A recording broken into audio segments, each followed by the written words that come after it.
கல்யாண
மாலையில் வினோதினி உங்களை அறிமுகப்படுத்துகிறோம். என்னுடைய பேர் மோகன். சரி. திருநின்றூர்லேருந்து வருகிறேன். நல்லது. எனக்கு 2 பசங்க. சரி. பையன் 1 பொண்ணு 1. ஓகே. 2 பேரும் இன்ஜினியரிங் முடிச்சிருக்காங்க. சரிங்க. பையனும் ஒர்க் பண்ணிகிட்ருக்கேன். ஓகே. My daughter Vinodhini. சரி. நான் அகமுடைய முதலியார் கம்யூனிட்டி சேர்ந்தவங்க. சரி. துளுவ வேளாளர் இருந்தாலும் பரவாயில்ல. Very good.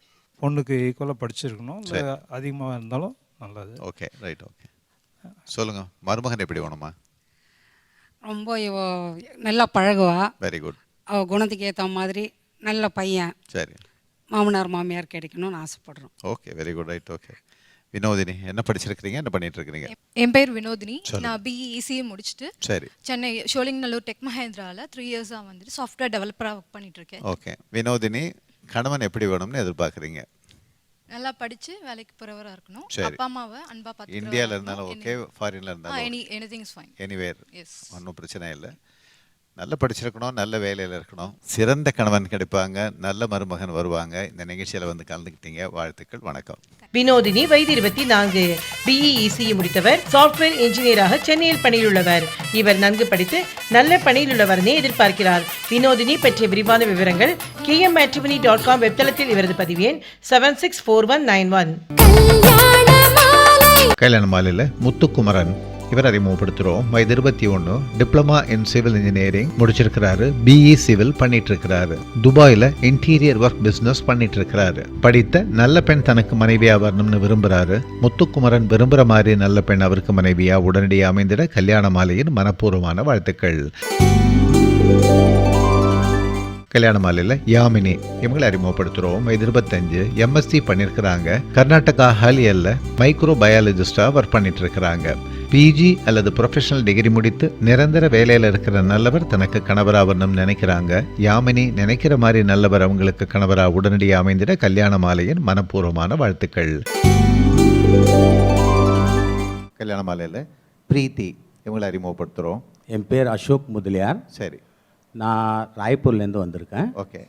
எனக்கு 3 பொண்ணு. சரி. ஒரு பையன். ஓகே. ஒரு பொண்ணுக்கு கல்யாணம் ஆயிடுச்சு. நல்லது. இது 2வது பொண்ணை பார்க்குறோம் நாங்கள். Very good, very good. நாங்கள் அகமொழி முதலியார். சரி. அது அகமொழி முதலியாரில் எந்த முதலியார் இருந்தாலும் எங்களுக்கு அது நல்லாயிருக்கும். நேட்டிவ் எங்க? நேட்டிவ் நாங்கள் எங்களது சென்னை தான். மருமகன் எப்படி வேணும் உங்களுக்கு? மருமகன் நல்லா படித்தவரா. சரி. Government service, bank service or any job. IT field. பெண்ணு வராதனால பெண்ணு வந்து பிஎஸ்சி கம்ப்யூட்டர் சயின்ஸ் முடிச்சுட்டு சரி பிஎட் பண்ணியிருக்கான். சரி. அண்ட் ராய்ப்பூரில் ப்ரைவேட் டீச்சராக ஒர்க் பண்ணிட்டு இருக்கேன். ஓகே, சொல்லுங்கம்மா. பொண்ணு 2வது பொண்ணுக்காக பார்க்குறோம். சரி. அவள் வந்து நல்ல சகஜமாக எல்லாட்டும் நல்லா பழகுவா. Very good. நல்ல மரியாதை தெரிஞ்ச பொண்ணு. நல்லது. அது எங்களுக்கு நல்ல மாப்பிள்ளையா, நல்ல உத்தியோகத்தில் இருக்கிற மாப்பிள்ளை. ஓகே. என் பொண்ணு நல்லபடி பார்த்துக்கிற மாப்பிள்ளையா தேவை எங்களுக்கு. நிச்சயமாக அதே மாதிரி கிடைப்பாங்க. நீங்கள் எப்படி நினைக்கிறீங்களோ அது மாதிரி ஒரு மாப்பிள்ளை உங்களுக்கு வந்து சேருவாங்க. பிரீத்திக்கு சிறந்த கணவன் கல்யாண மாலை மூலமாக உடனடியாக வந்து அமைவாங்க. இந்த நிகழ்ச்சியில் வந்து கலந்துக்கிட்டீங்க, வாழ்த்துக்கள், வணக்கம். பிரீத்தி முதலியார் வயது 26, பிஎஸ்சி பிஎட் முடித்தவர், தனியார் பள்ளியில் ஆசிரியராக ராய்ப்பூரில் பணியிலுள்ளவர். இவர் நன்கு படித்து நல்ல பணியிலுள்ளவரனே எதிர்பார்க்கிறார். பிரீத்தி பற்றிய விரிவான விவரங்கள் kmmatrimony.com வெப்தளத்தில் இவரது பதிவேன் 765661. கல்யாண மாலையில் கல்பனா இவங்களை அறிமுகப்படுத்துகிறோம். வயது 22, பிகாம் பண்ணியிருக்கிறாங்க, சென்னையில் இருக்கிறாங்க. பிஜி அல்லது ப்ரொஃபஷனல் டிகிரி முடித்து நிரந்தர வேலையில் இருக்கிற நல்லவர் தனக்கு கணவராக வரணும்னு எதிர்பார்க்கிறாங்க. கல்பனாவின் எதிர்பார்ப்புக்கு ஏற்ற நல்லவர் அவங்களுக்கு கணவராக உடனடியாக அமைந்திட கல்யாண மாலையின் மனப்பூர்வமான வாழ்த்துக்கள். கல்யாண மாலையில் தண்டாயுதபாணி இவர் அறிமுகப்படுத்துகிறோம். வயது 33, டிஎம்இ மேலும் அட்வான்ஸ் டிப்ளமா படிச்சுட்டு சிங்கப்பூரில் என்ஜினியராக ஒர்க் பண்ணிட்டு இருக்கிறாரு. டிகிரி முடித்த நல்ல பெண் தனக்கு மனைவியாக வரணும்னு விரும்புகிறாரு. தண்டாயுதபாணி விரும்புகிற மாதிரி நல்ல பெண் அவருக்கு மனைவியாக உடனடியாக அமைந்திட கல்யாண மாலையின் மனப்பூர்வமான வாழ்த்துக்கள்.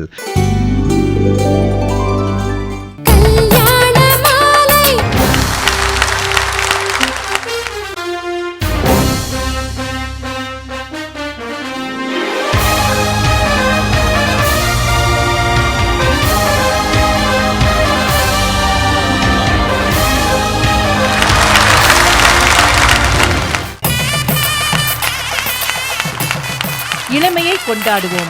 சென்னை கல்யாண மாலை நிகழ்ச்சி சென்ற வார தொடர்ச்சி. பையன் வேற யாரும் இல்லைங்க, நான் தான். அந்த தாய் வேற யாரும் இல்லைங்க, எங்க அம்மா தீப்ரமணி இங்கேயும் வந்திருக்காங்க. அவங்க தான் கடவுள். 2000 வேலை பிஸ்னஸ் ஆரம்பிச்சு நான் பல கஷ்டங்கள் பட்டேன். பாம்பேயில் போயிட்டு ஒரு ப்ராஜெக்ட் பிடிக்கிறத கையில் பைசா இல்லாமல் ரயில்வே பிளாட்ஃபார்மில் தூங்கினேன்.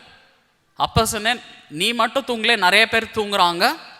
ஸோ இவங்க எல்லாம் நல்ல வீட்டில் தூங்கும் போது நீ உன்னை பற்றி யோசிக்கலாம், நீ வந்து தோல்வி அப்படின்னு நினைக்காத அப்படின்ட்டு நான் என்னோட பிஸ்னஸ் கண்டினியூஸாக ஃபாலோ பண்ணி இன்றைக்கி பல 100 பேருக்கு வேலை கொடுத்து பல கோடி ரூபாய் அளவுக்கு வியாபாரம் செஞ்சு, அது மட்டும் இல்லாமல் ஒரு பசி வந்தால் 10 பறந்து விடும்னு சின்ன வயசுலேருந்தே நிறைய கேள்வி, யார் என்ன 10 பறந்து விடும் அப்படின்ட்டு நான் யோசிச்சுட்டே இருப்பேன்.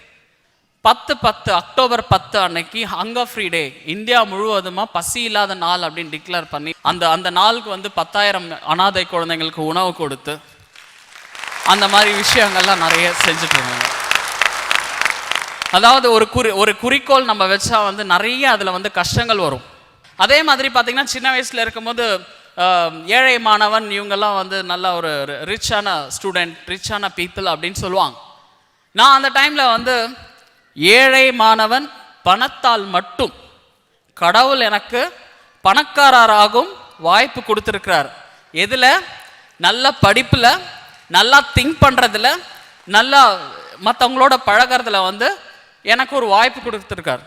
இந்த பணம் வரும் போகும், எல்லாருமே சமம் தான். நம்மளும் வந்து ஏழை அப்படின்னு நினைக்காம நமக்கு என்ன கோல் இருக்குது அப்படின்னு நினச்சி என்ன ஒரு கஷ்டம் வந்தாலும் அந்த கோல் மட்டுமே நினச்சி நம்ம மூவ் பண்ணால் கண்டிப்பாக நிச்சயமாக வாழ்க்கையில் நம்ம முன்னேறலாங்க.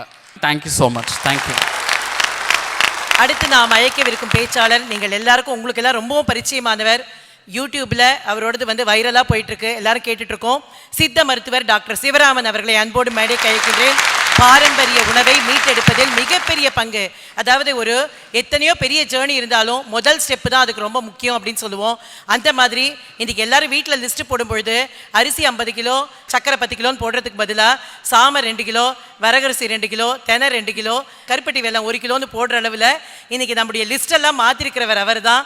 இன்ஃபேக்ட் சொல்லப்போனால் அது மாதிரி சிறுதானிய உணவு ரெஸ்டாரண்ட் நடத்துகிறவங்களாம் ஒரு ராயல்ட்டி அவருக்கு கொடுத்தாருன்னா அவர் ஒரு கோடீஸ்வரராகவே ஆயிடுவார் அப்படின்னு நான் நம்புகிறேன். திரு சிவராமன் அவர்கள்.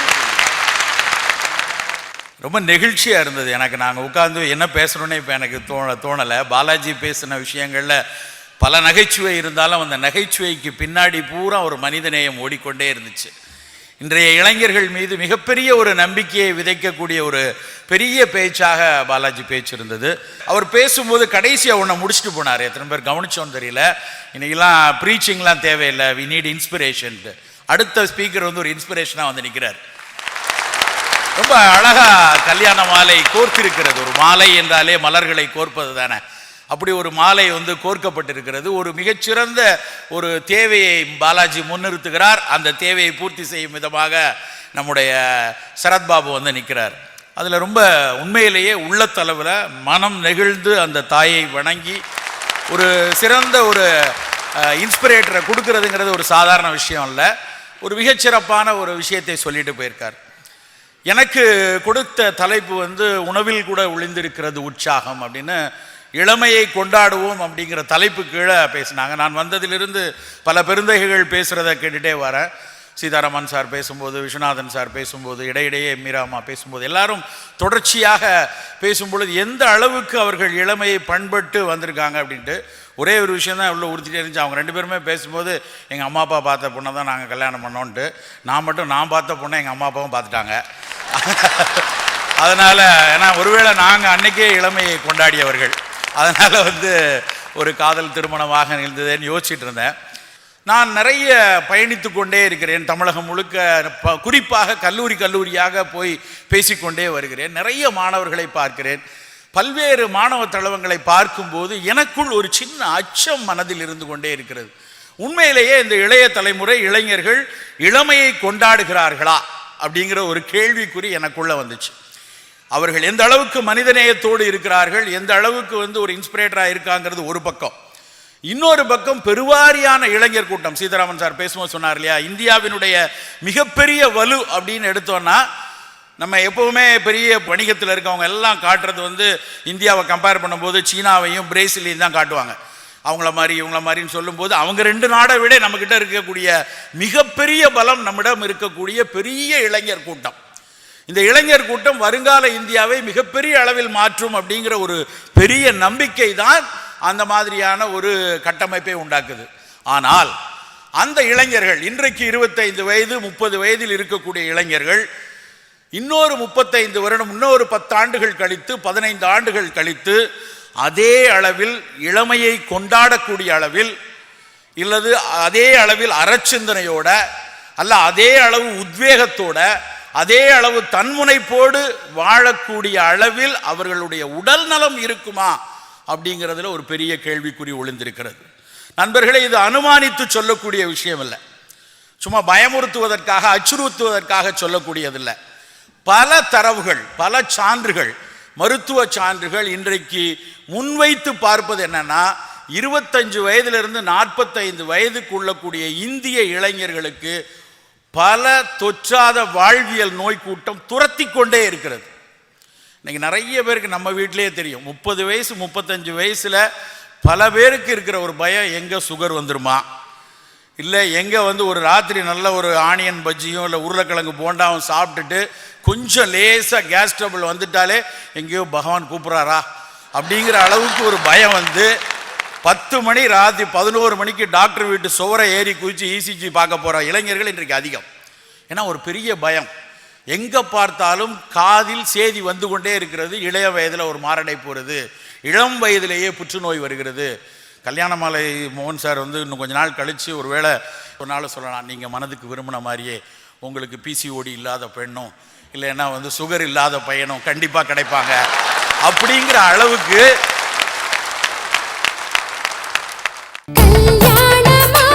கல்யாணமாலையில் சரண்யா இவங்களை அறிமுகப்படுத்துகிறோம்.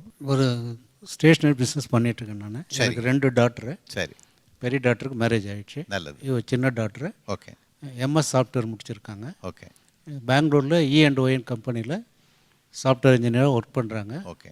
இப்போ வந்து 1 இயராக யூஎஸ்ஏக்கா கம்பெனி மூலமாக போயிருக்காங்க. ஓகே. முதலியார் கம்யூனிட்டி. சரி. முதலியாரில் எது இருந்தாலும் பரவாயில்லைங்க. நல்லது, சொல்லுங்கள். நல்ல குணமாக இருக்கணும். சரி. க்ளீன் ஹேபிட்டாக இருக்கணும். சரி. எங்களை வந்து அப்பா அம்மா மாதிரி பார்த்துக்கணும். ஓகே. எவ்வளோ பசங்க உங்களுக்கு? 2 பேர் தான். சரி. 2 மகளுங்க தான். 2 மகள். மூத்தவளா? பெரியவளுக்கு கல்யாணம் பண்ணிட்டோம். Okay okay right. இவ சின்னவ. சரி ரைட் ஓகே. எங்கள் மகளை ரொம்ப அன்பாக பார்த்துக்கிற மாப்பிள்ளை இருந்தால் போதும். நிச்சயமா நல்லா படித்து ஆமாம் நல்ல வேலையில் இருக்கிற பெண்ணை மாத்திரம் இல்லை, உங்களையும் சேர்த்து நல்ல விதமாக பார்த்துக்கூடிய ஒரு நல்ல மருமகன் வருவாங்க. சரண்யாவுக்கு சிறந்த கணவன் கிடைப்பாங்க. இந்த நிகழ்ச்சியில் வந்து கலந்துக்கிட்டீங்க, வாழ்த்துக்கள், வணக்கம். டி சரண்யா, வயது 28, MS சாஃப்ட்வேர் இன்ஜினியரிங் முடித்தவர். சாஃப்ட்வேர் இன்ஜினியராக பெங்களூரில் பணியில் உள்ளவர். இவர் நன்கு படித்து நல்ல பணியில் உள்ளவரே எதிர்பார்க்கிறார். சரண்யா பற்றிய விரிவான விவரங்கள் kmmatrimony.com வெப்தளத்தில் இவரது பதிவு எண் 762439. கல்யாண மாலையில் பூஜா சத்யநாராயணன் இவங்களை அறிமுகப்படுத்துகிறோம். வயது 26, ஃபேஷன் டிசைனிங் பேச்சுலர்ஸ் டிகிரி பண்ணியிருக்கிறாங்க. பூனேல ஓன் டிசைன் ஸ்டோர் வச்சிருக்கிறாங்க. பிஜி அல்லது ப்ரொஃபஷனல் டிகிரி முடித்து நிரந்தர வேலையில் இருக்கிற நல்லவர் தனக்கு கணவராவர்னு நினைக்கிறாங்க. பூஜா சத்யநாராயணன் நினைக்கிற மாதிரி நல்லவர் அவங்களுக்கு கணவரா உடனடியாக அமைந்திட கல்யாண மாலையின் மனப்பூர்வமான வாழ்த்துக்கள். கல்யாண மாலையில் சுரேஷ் இவர் அறிமுகப்படுத்துகிறோம். வயது 30, பிஇ பண்ணியிருக்கிறாரு. சென்னை எம்என்சியில் ப்ராஜெக்ட் மேனேஜராக ஒர்க் பண்ணிட்டு இருக்கிறாரு. ப்ரொஃபஷனல் டிகிரி முடித்த நல்ல பெண் தனக்கு மனைவியாக வரணும்னு விரும்புகிறாரு. சுரேஷ் விருப்பத்திற்கேற்ற நல்ல பெண் அவருக்கு மனைவியாக உடனடியாக அமைந்திட கல்யாண மாலையின் மனப்பூர்வமான வாழ்த்துக்கள். கல்யாண மாலையில் சசிதர பிரதேஷ் இவர் அறிமுகப்படுத்துகிறோம். நாங்கள் வந்து வெள்ளாளர் வகுப்பு சேர்ந்தவங்க. அசைவம். ஓகே. எனக்கு 3 பையங்க. ஓகே. மூணு மூத்த பையன் இன்ஜினியரிங் முடிச்சுட்டு அவருக்கு திருமணம் முடிஞ்சிருச்சு. நல்லது. முடிஞ்சு அவர் கனடாவில் செட்டில் ஆகிட்டார். ஓகே. இவர் 2வது பையன். இவர் பிஇ இங்கே சென்னையில் படிச்சுட்டு சரி எம்எஸ் சிங்கப்பூரில் படித்தார். ஓகே. அங்கேயே இப்போ ஜாபில் இருக்கார். படித்ததுலேருந்து வேலை அங்கேயே தான் பார்த்துக்கிட்டு இருக்கிறார். சரி, ரைட். இப்போ அவருக்கு தான் திருமணத்துக்கு வரணும் பார்த்துட்டு. 3வது பையன் இன்ஜினியரிங் படிச்சுக்கிட்டு இருக்கிறார். ஓகே. 3 பேருமே எல்லாம் இன்ஜினியர். சொல்லுங்கம்மா. அவருக்கு நல்லா படித்த அவரை மாதிரி பிஇ படித்த பொண்ணு நல்லா அவருக்கு ஏற்ற மாதிரி பொண்ணு அமைஞ்சா நல்ல பெண்ணாக வேணும். சரி, ரைட். இப்போ அவர் இருக்கிறது சிங்கப்பூர்லையா? சிங்கப்பூர். ரைட். சிங்கப்பூர் இல்லை இந்தியாவிலேருந்து நல்ல பெண், நல்ல குடும்பத்திலேருந்து படித்து வேலைக்கு செல்லும் பெண், அதே மாதிரி நல்ல பெண் கிடைப்பாங்க. உங்களுக்கு சிறந்த மருமகள் வந்து அமைவாங்க. இந்த நிகழ்ச்சியில் வந்து கலந்துக்கிட்டீங்க. வாழ்த்துக்கள். வணக்கம். சசிதர பிரதீஷ் வயது 29, பிஇ எம்எஸ் முடித்தவர், சிங்கப்பூரில் பணியில் உள்ளவர். இவர் நன்கு படித்து நல்ல பணியில் உள்ள மணமகளை எதிர்பார்க்கிறார். சசிதர பிரதீஷ் பற்றிய விரிவான விவரங்கள் kmmatrimony.com வெப்தளத்தில் இவரது பதிவு எண் 774097. கல்யாண மாலையில் ஜெயாதேவி இவங்களை அறிமுகப்படுத்துகிறோம். வயது 29, பிகாம் பண்ணியிருக்கிறாங்க. குஜராத்தில் பிஸ்னஸ் டெவலப்மெண்ட் எக்ஸிக்யூட்டிவாக ஒர்க் பண்ணிட்டு இருக்கிறாங்க. பிஜி அல்லது ப்ரொஃபஷனல் டிகிரி முடித்து நிரந்தர வேலையில் இருக்கிற நல்லவர் தனக்கு கணவராக வரணும்னு விரும்புகிறாங்க. ஜெயதேவியின் விருப்பத்திற்கேற்ற நல்லவர் அவங்களுக்கு கணவராக உடனடியாக அமைந்திட கல்யாண மாலையின் மனப்பூர்வமான வாழ்த்துக்கள். கல்யாண மாலையில் பாலகணேசன் இவர் அறிமுகப்படுத்துகிறோம். வயது 30, ஸ்கூல் ஃபைனல் பண்ணிட்டு வேத அத்தியனம் 4 வருஷம் பண்ணியிருக்கிறாரு. சென்னையில் சாஸ்திரிகளாக ப்ராக்டிஸ் பண்ணிட்டு இருக்கிறாரு. ஓரளவு படித்த நல்ல பெண் தனக்கு மனைவியாக வரணும்னு எதிர்பார்க்கிறாரு. பாலகணேசன் எதிர்பார்ப்புக்கேற்ற நல்ல பெண் அவருக்கு மனைவியாக உடனடியாக அமைந்திட கல்யாண மாலையின் மனப்பூர்வமான வாழ்த்துக்கள்.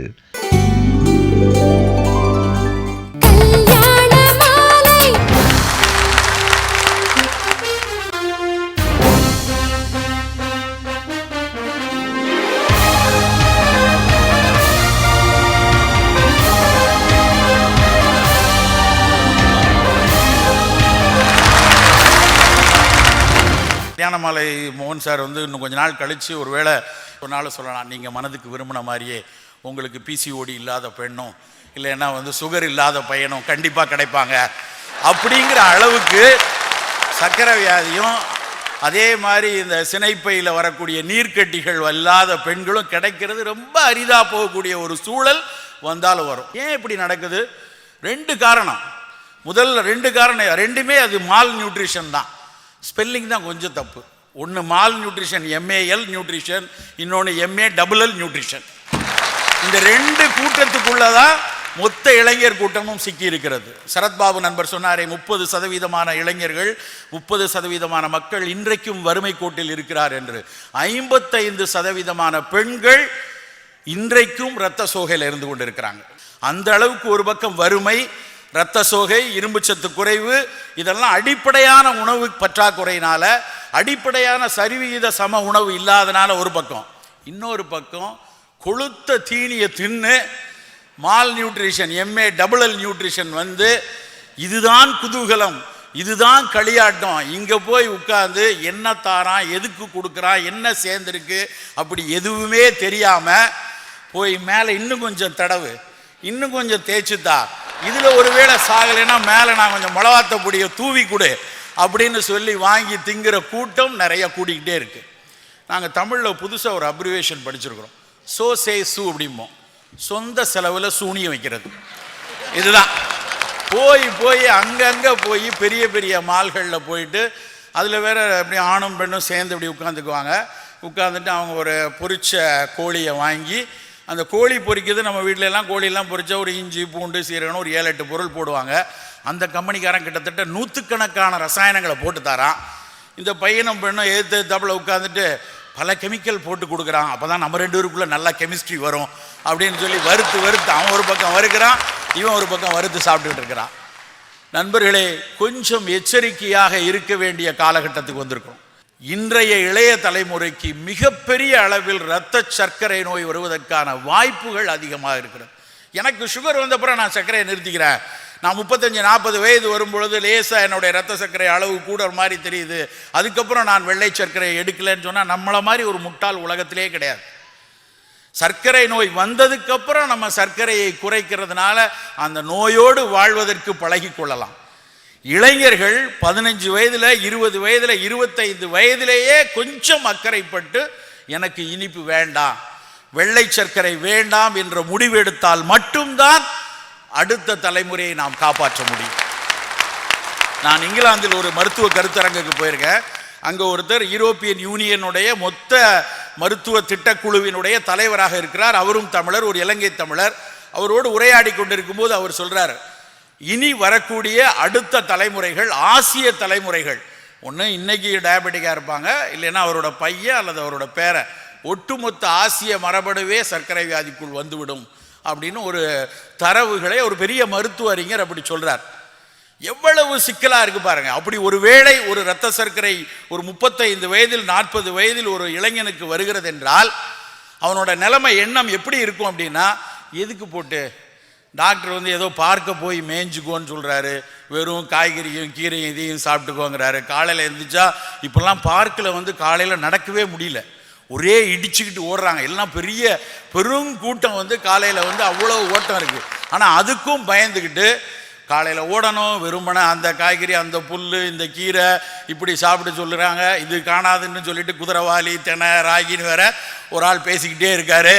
இப்படி ஒன்று மொத்த இளைஞர் கூட்டமும் ஒரு பயத்தில் இருந்து கொண்டு இருக்கிறார்கள். நண்பர்களே, நம்ம என்ன கவனமாக நினைத்து கொள்ளணும்னா, இன்னைக்கு நிறைய இங்கே ஒரு நடுத்தர வயது கூட்டம் நிறைய பேர் இருக்கும். நமக்கு சர்க்கரை வியாதி வந்ததுக்கு அப்புறம் அதை எப்படி பரிகரிக்கலாம், எப்படி மருந்து எடுக்கலாங்கிறது 2வது கட்டம். வராமல் தடுப்பதற்கு என்ன செய்யணும்? முதல்ல வெள்ளையா இருக்கிற பொருளை விளக்குங்க. வெள்ளை அரிசி, வெள்ளை சர்க்கரை, வெள்ளை கலர் பிராய்லர் கோழி, வெள்ளை கலர் பால் கூட பெரிய கேள்விக்குறிக்குள்ளா இருக்கிறது. வெள்ளை கலர் உப்பு, எதெல்லாம் வெள்ளையா இருக்கோ அதெல்லாம் கொஞ்சம் பயமா இருக்கு அப்படிங்கிற ஒரு சூழலுக்கு மருத்துவ உலகம் பார்த்து கொண்டிருக்கிறது.